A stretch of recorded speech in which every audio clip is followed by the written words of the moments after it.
All right, ready. With getting the ball, you have one completion, one completed pass, 10 yards.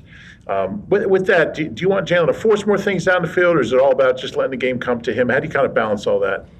Yeah, I think really when you game plan and stuff like that, it's all about just kind of seeing what's happening and letting him play and be efficient. Each game is different, going into it. You think you're going to get one thing, you may get another. So in game, you got to make those adjustments and kind of just let it play out. So you don't ever want to stress anything like that too much because then you can create bad habits, obviously. And we were pretty efficient for the most part, and he did a good job. So you really just want to look at how do we stay on track and advance the ball and do what we need to. So as long as that continues, that's kind of the goal. But obviously, if you do get an opportunity, we'd love to take that. Ran too much into heavy boxes. It's funny, not really. When you look at it situationally, we went back and did some self-scouting stuff. It wasn't that we ran into heavy boxes. I think there was just at times, situationally, there was a run called. And when you look at the coverage that we were given, they were kind of messing around with some stuff that appeared to be a little bit of a heavy box. And we didn't always block it properly, so we just got to continue to work on that. But really, when you look at just kind of the calls with how the flow of the game was going, for the most part, obviously in the first couple drives, we had a good flow as far as the run pass mix and kind of continued with that. So I wouldn't say, we definitely knew exactly every play what was going to happen. So it was a good mix for the most part. Targets for AJ. When you game plan, obviously the number one guy is going to be AJ, Devontae, Dallas. Those guys are going to get in the pass game. They're going to get the targets. And so going in, we had a fair share of things that were going to go him as the primary.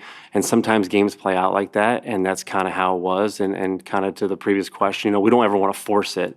So if it's one of those games where you're trying not to force it and you're being productive and you're staying on track, the guys understand. He played his butt off too. Like he knew kind of what was going on and just the way it was, and we were moving the ball and being efficient. So I think when you look at it, you always put that in mind when you start the game plan. Like this week, hey, he's the guy. This is where we want to go with it.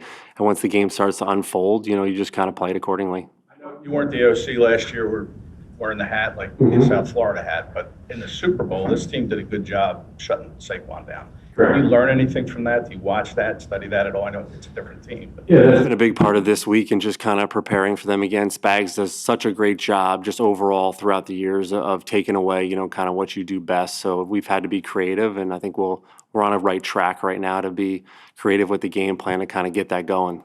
You mentioned the efficiency part of it. What's the balancing act of when you talk about AJ, sort of manufacturing a touch versus we're being efficient, so maybe we don't need to do that?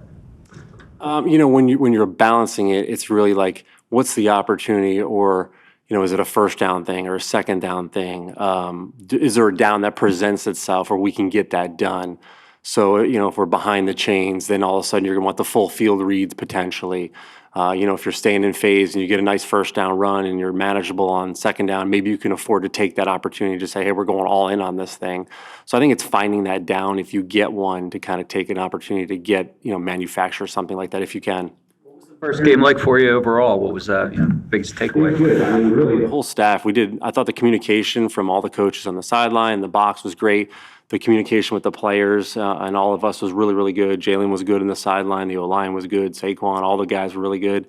The receivers were into it. They understood kind of what they were seeing and what they were feeling coverage-wise. So the biggest takeaway, I think, was the communication was good, which is what we're going to need going forward, just the in-game adjustments, being able to kind of get through all that. So overall, I think it was the right step in the right direction. And obviously, there's always things that you want to continue to look at, like, hey, how do we get better? And I think we did a good job of just talking about that as a staff and with the players on a Monday after we watched the film. Talked about being at times a little more proactive was his takeaway. What is that? How do you interpret that? I think he's just more comfortable. When you look at it, just another year kind of going against defenses and seeing things and understanding what he's seeing and just being able to communicate it with guys. And like I said, I've been around him for a while. We've talked about that before. So I think that just kind of felt more natural to him, and he did a good job. I mean, he's a dynamic player, right? And he's going to add depth to our roster, and I think he can make some plays for us offensively, and we can use him in different ways. The advanced run packages are they out now, or can Granson fill that role? He can fill that role, and Cam Latu can fill that role as well. So we have guys that can definitely fill that role, and I think it's something we can continue to do.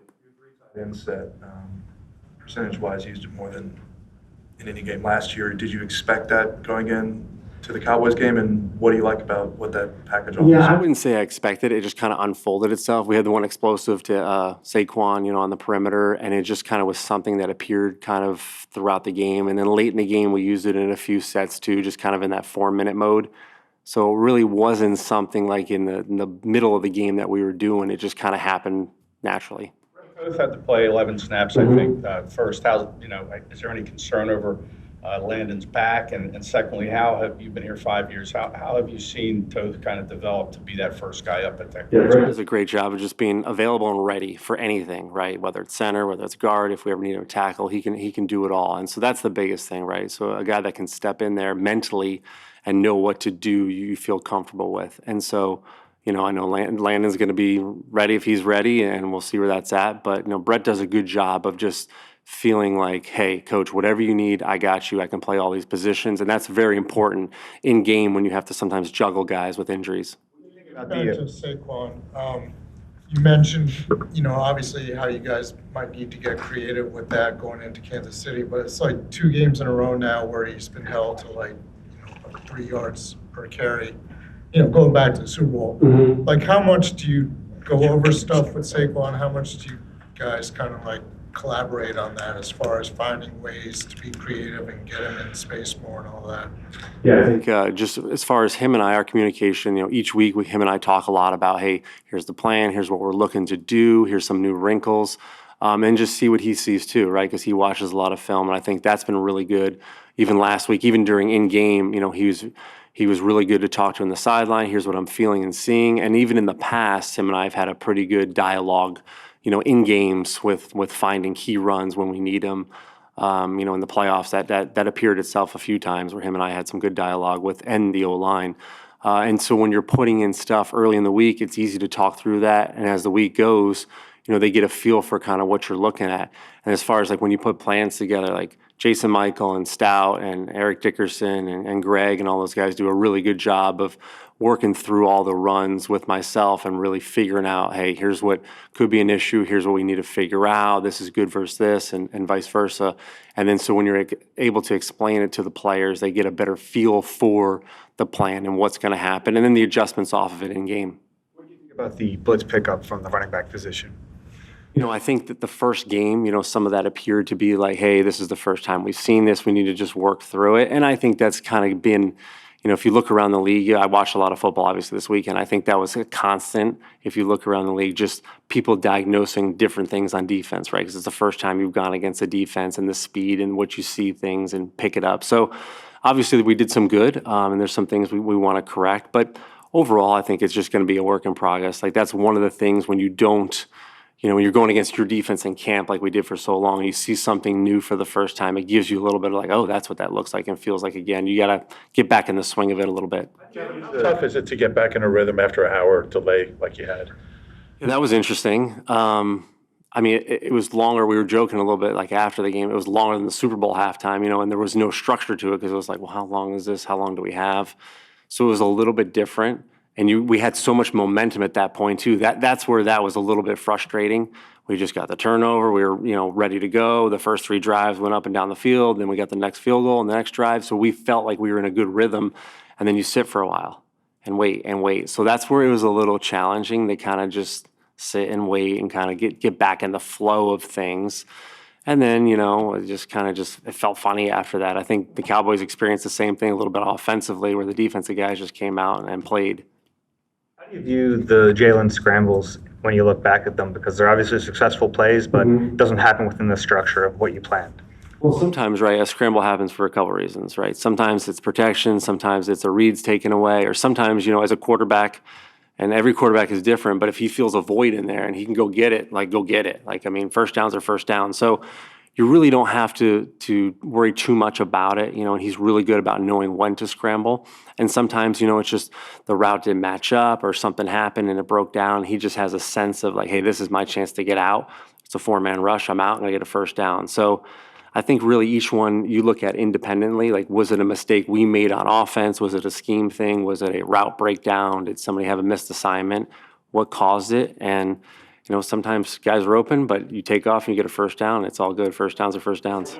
So good at avoiding splatter hits. It's funny is he does a good job of, I think, of just feeling and knowing where defenders are. If you watch him in space, he's really, really unique and able to make the first guy miss and kind of get his body in a position to know where the next guy is. And that's unique. I've been around some other guys, they get hit hard when they're running, and he does a really, really good job of just kind of being in space and making the first guy miss and knowing what's around him. I mean, he's got a very different feel, almost a running back-ish, feel. And there's been some skill guys I've been around too that have a really good feel for not getting hit too. And so, he's one of those guys that definitely has that gift. First drive, Where does that awareness come from? I think some guys just have a sense of where people are at all times, right? So if I'm running at you and I know somebody's coming from the side, I make the first guy miss, he's coming from the side, and then I know I'm going to get hit this way. So I think some guys, just like vision on a basketball court, it's a similar thing. You just have a feel for where defenders are and they were at. I mean, you look at Saquon, for example, in space. I mean, some of the moves he made the other night were dynamic, right? Some guys just have that natural ability. Each of the last few years about using the early part of the season to find the offensive identity. How much have the last couple of days, you mentioned the self-scouting process, helped in kind of figuring out what the offense can lean on? Well, I think, it's just game one, so we just kind of have to wait it out a little bit. But I think overall, just getting back in the swing of things and getting the feel for game planning and watching tape and an opponent and what they do and being familiar with it and in-game adjustments, that's the biggest thing I think that you have to be conscious of as a player, kind of feeling the season out and feeling what the identity of the offense is. And then from there, I think you just feel comfortable with suggestions and answers and, oh, okay, they're doing this, we're going to get to this. So I think it does take some time a little bit. first drive scripted, and if so, you said last week, the scripts have different purposes. What was the objective?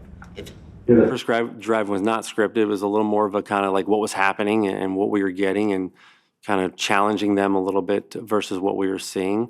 And so really every drive is a little bit different. Sometimes we're trying to see what they're doing. Sometimes you get a feel for what they're doing rather quickly. And I think it was a little bit of a balance of both. And we were able to kind of see what was going on and kind of plan the next couple things from there. Thanks, guys. Appreciate it.